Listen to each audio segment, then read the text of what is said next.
Patay naman ang isang lalaki nag-aako ng basura matapos tamaan sa ulo ng tailgate ng sinasakyang garbage truck.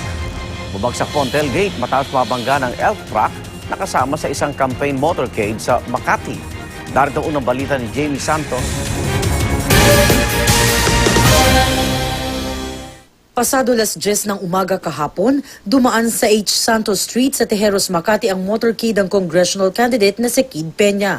Sa CCTV footage ng barangay, kita ang sunod-sunod na sasakyan. Isang truck na puno ng supporters ang nasa hulihan ng motorcade. Hindi na nahagip ng kamera ang sumunod na mga nangyari. Sumabit pala ang elf truck sa tailgate ng isang dump truck na nooy naghahakot ng basura sa barangay. Nasa taas naman ng dump truck si Eduardo Arcilla na siyang umaabot ng mga basura. Nahagip si Arcilla ng pagbagsak ng tailgate. Natanggal po yung yung pinakatukod niya po. Kaya po naipit po yung ulo ng tao. Tinulungan po nila ng mga kasamahan niya. Rumesponde naman ng barangay. Ako po yung first responder. Tinignan ko po yung biktima. Nung inano ko po sa leg, patay na po talaga siya.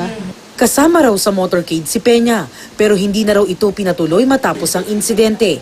Ayon sa mga taga-barangay, bumalik daw ito para tignan ng sinapit ng biktima. Ang driver naman na naka-aksidenteng truck na si Anthony Rebano nawala matapos ang aksidente. Sumuko ito pasado 5:00 ng hapon sa Makati City Police. Tumanggi itong magbigay ng pahayag. Initial reaction ng driver, natakot siya eh. Kaya umalis siya dun sa at pumunta siya dun sa kanilang garahe para ipaalam to sa may-ari ng truck. Ayon naman kay Peña, ikinalulungkot niya ang pangyayari.